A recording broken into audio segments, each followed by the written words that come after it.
firme cimiento se ha dado a la fe de Dios en su eterna palabra de amor.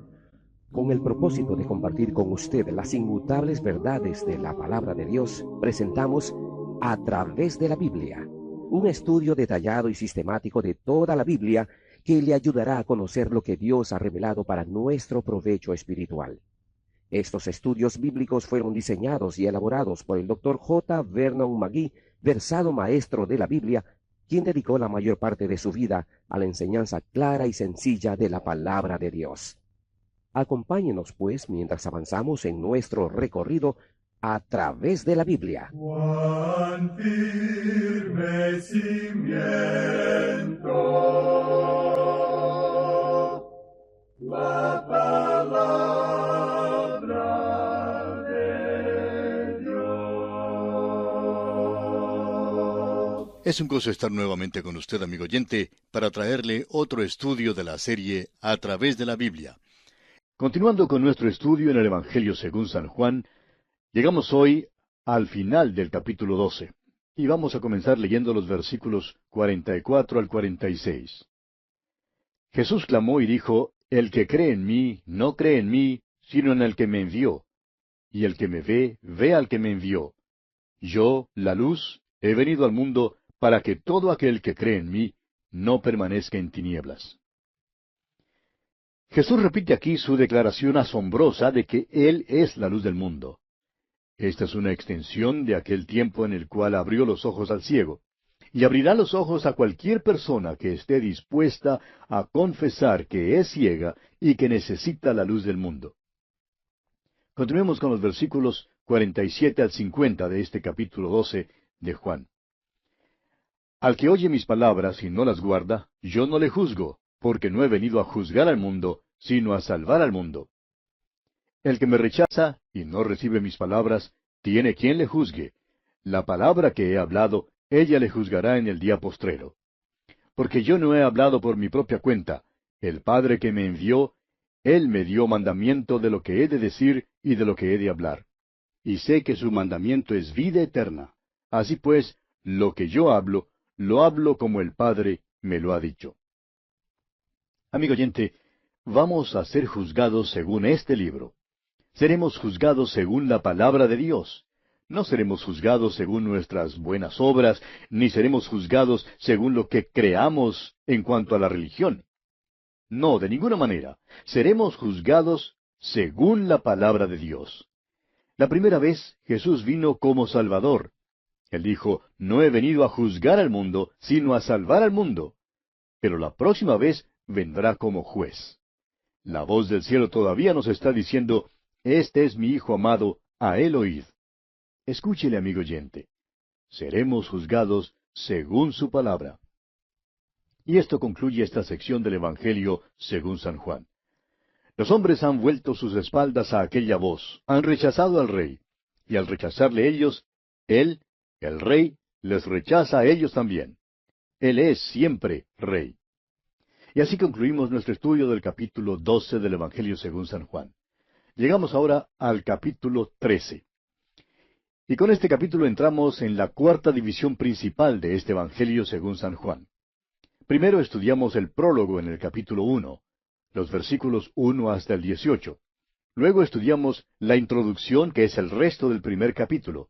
Hemos visto el testimonio de sus obras y de sus palabras desde el capítulo 2 hasta el capítulo 12. Llegamos ahora al testimonio especial de Jesús para sus testigos, que se encuentra en los capítulos 13 hasta el 17. Ahora hay otra manera en que podemos dividir este Evangelio. En los primeros 12 capítulos el tema es la luz. Estos capítulos cuentan su ministerio público y cuentan que Él es la luz. La división que llamamos el discurso del aposento alto, o sea, los capítulos 13 al 17, se relacionan con el amor. Él ama a los suyos. La última parte de este Evangelio, desde el capítulo 18 hasta el capítulo 21, tiene que ver con la vida. Cristo vino para traernos la vida, y Él es esa vida. Recibimos nuestra vida por medio de su muerte. El Señor Jesús pronunció 4 discursos principales. Ya hemos estudiado 3 de estos discursos en el Evangelio según San Mateo. Tenemos el Sermón del Monte en Mateo capítulos 5, 6 y 7. Luego tenemos el discurso de las parábolas de misterio en el capítulo 13 de Mateo, contándonos del reino de los cielos. El tercer discurso es el del Monte de los Olivos, allá en el capítulo 24 y en el capítulo 25 de Mateo. Llegamos ahora al discurso del aposento alto que registra el evangelista Juan en los capítulos 13 hasta el 17. Según lo que sabemos, este discurso es uno de los más grandes que pronunciara nuestro Señor. Es el más largo y tiene gran significado para nosotros hoy en día, porque Jesús en aquella ocasión llevó a los suyos al aposento alto y les reveló allí nuevas verdades. Este discurso es todavía nuevo para nosotros hoy en día y no hay nada que se le compare. Su ministerio público ha terminado y le han rechazado, pero ahora habla en cuanto a su amor por nosotros hoy en día y cómo nosotros debemos vivir la vida cristiana. Habla también en cuanto a la provisión que Él ha hecho para los suyos y las relaciones entre Él y aquellos que le pertenecen. Está ahora en camino hacia la cruz y no tiene ya ningún mensaje para los fariseos, ni para los líderes religiosos, ni para el gobierno romano. Este mensaje es para los suyos. Llegamos ahora a un incidente extraordinario. Ojalá nos fuera posible conmoverle en cuanto a esto. Lo hemos oído contar tantas veces que a veces parece que hemos perdido de vista las maravillas que encierra. Aquí Jesucristo deja la gloria del cielo, desciende a esta tierra y toma el lugar de un esclavo y lava los pies de sus discípulos. En el capítulo anterior usted recordará que entonces mirábamos los pies de Jesús y vimos que fueron ungidos.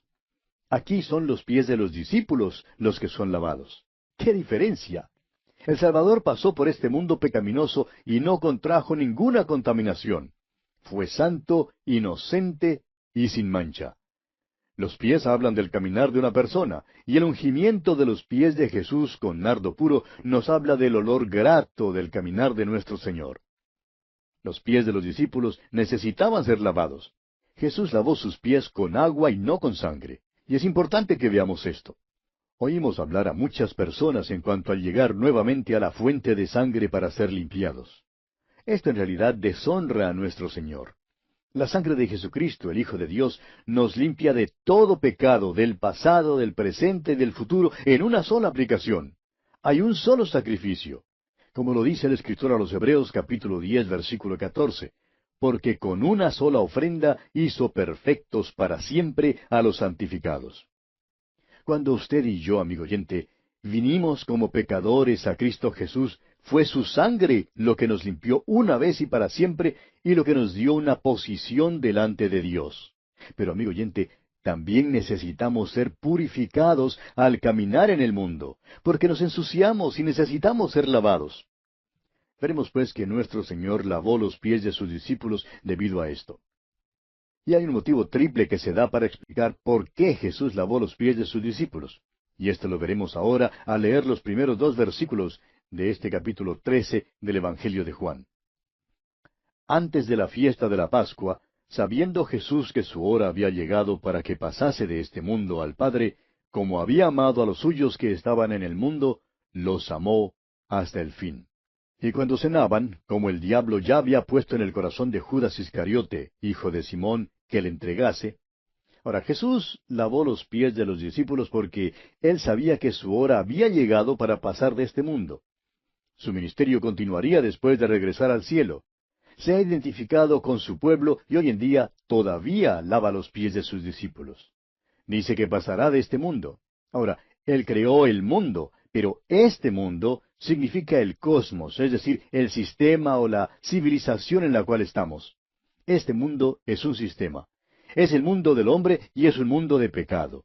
Es una civilización que es anti Dios y anticristo y que aguarda el juicio. Jesús está pasando de este mundo y es por eso que lava los pies de sus discípulos. La segunda razón por la cual Jesús hace esto es porque ama a los suyos hasta el fin, aunque ahora se va al Padre. Lo hizo porque amó a los suyos. Murió para salvar a los suyos y vive para mantenernos salvos. tenemos un maravilloso Salvador quien nos seguirá amando hasta el fin. Dios nos ama con un amor eterno y no podemos impedir que nos ame. Ahora, el tercer motivo es que otra persona se había introducido en el aposento alto. Había uno que no había sido invitado, y su nombre es Satanás. Hablamos de 13 personas que se hallaban en el aposento alto, pero en realidad había 14. Satanás entró en el corazón de Judas Iscariote y puso en el corazón de él el deseo de entregar al Señor. El lavamiento tuvo lugar precisamente debido a esto, pues la presencia de Satanás estaba surtiendo sus efectos sobre los demás discípulos. Donde quiera que el diablo se meta en la obra cristiana, amigo oyente, los hermanos se ensucian y el Señor tiene que lavarlos. Tiene que lavarlos si es que van a tener comunión con Él. Ahora, fíjese usted que esto tuvo lugar durante la fiesta de la Pascua. Esta no era la cena del Señor. En verdad, Juan ni aún menciona la cena del Señor. Ahora, ¿por qué omite Juan algo que tiene tanta importancia? Bueno, creemos que es porque en el tiempo en que Juan escribió, ya había hermanos que habían convertido esta cena en un rito. Y hay un gran peligro en darle mayor importancia a un rito que a la persona misma de Jesucristo. Es más importante conocer la palabra de Dios que participar de la comunión. No hay ninguna bendición en la comunión aparte de un conocimiento de la palabra de Dios.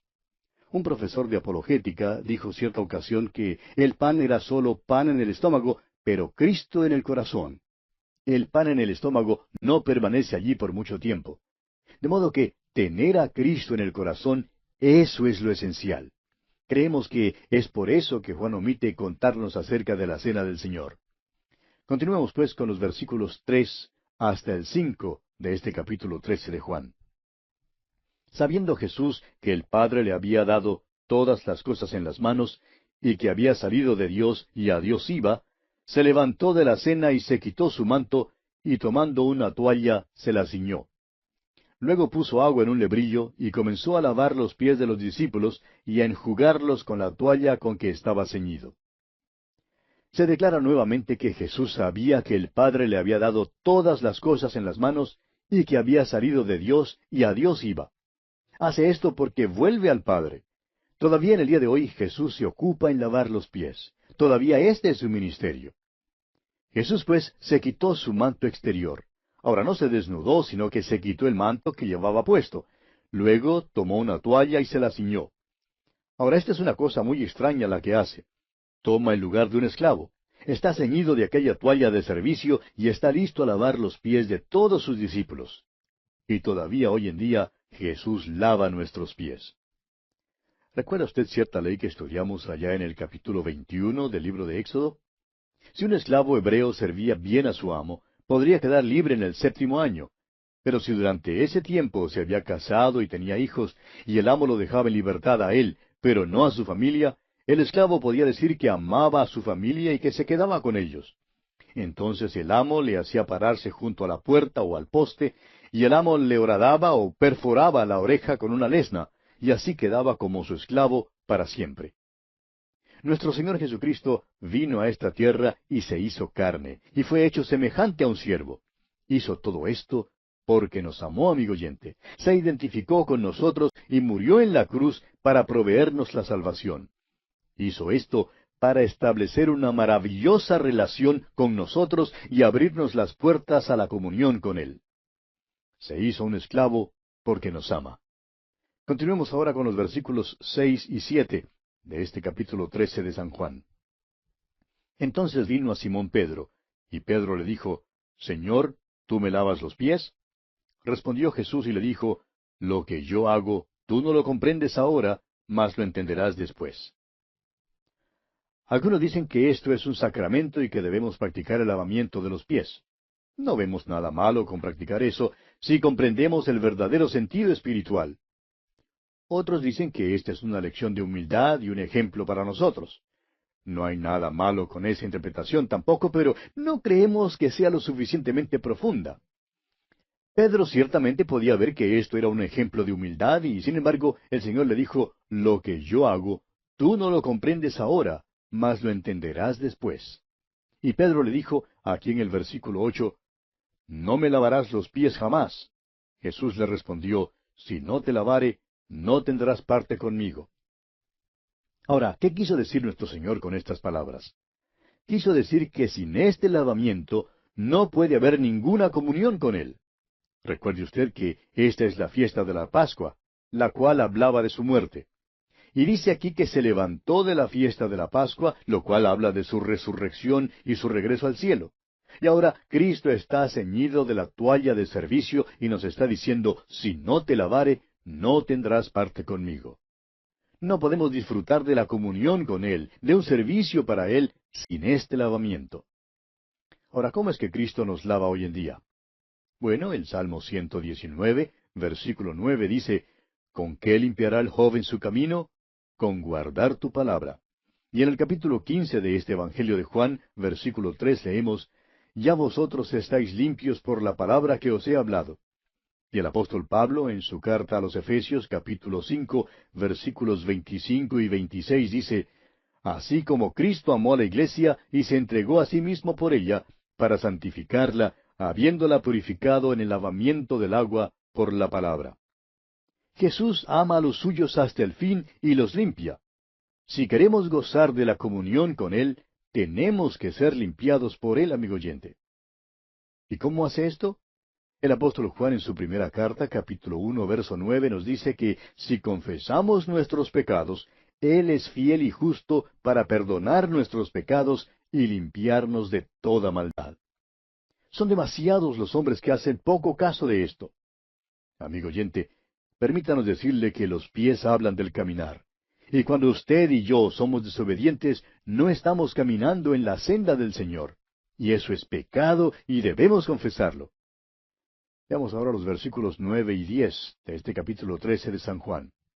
Le dijo Simón Pedro, Señor, no solo mis pies, sino también las manos y la cabeza. Jesús le dijo, el que está lavado no necesita sino lavarse los pies, pues está todo limpio, y vosotros limpios estáis, aunque no todos. Las palabras griegas para lavado y lavarse en el versículo 10 son muy específicas. La primera palabra es lowo, que significa bañar, o sea, aplicar agua al cuerpo entero. La segunda palabra es nipto, y por tanto este versículo está diciendo que aquellos que se han bañado solo necesitan que sean lavados los pies. En aquellos días iban al baño común para bañarse, y luego un hombre se ponía las sandalias y llegaba hasta su casa. En cada hogar había un lebrillo de agua para lavarse los pies, porque se los ensuciaban caminando por las calles de la ciudad. No solo había polvo en las calles, sino que también en aquellos días botaban la basura en las calles. Por tanto, tenían que lavarse los pies al entrar en la casa. Nuestro Señor está enseñando que cuando llegamos a la cruz, cuando venimos a Jesús, fuimos bañados por completo. Aquello es el baño, lowo, la regeneración. Pero cuando caminamos por este mundo, nos contaminamos y nos ensuciamos. Somos desobedientes y el pecado entra en nuestras vidas. No creemos que haya algún creyente que no haya pasado un día sin ensuciarse un poquito. Él dice que no podemos estar sucios y a la vez gozar de la comunión con Él. Por tanto, el lavar de los pies, este nipto, es la purificación necesaria para restaurarnos a la comunión. El apóstol Juan dice en su primera carta, capítulo 1, versículos 6 y 7, que si decimos que tenemos comunión con Él y andamos en tinieblas, mentimos y no practicamos la verdad. Pero si andamos en luz, como Él está en luz, tenemos comunión unos con otros, y la sangre de Jesucristo, su Hijo, nos limpia, es decir, sigue limpiándonos de todo pecado. Amigo oyente, para poder lavarnos los pies, primero debemos confesar nuestro pecado. Y confesar significa ponerse de acuerdo con Dios. Significa el decir lo mismo que Dios dice en cuanto a nuestro pecado.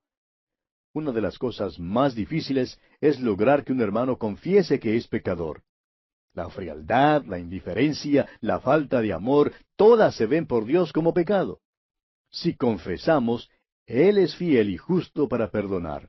Pero eso no es todo. Si va a tener lavados los pies, debe ponerlos en las manos del Salvador. Esa es la obediencia. No podemos decir simplemente, Dios, perdóname, hice mal, para luego salir y hacer lo mismo de nuevo. Eso no es poner los pies en las manos del Salvador. Continuaremos estudiando este capítulo 13 de Juan en nuestro próximo encuentro.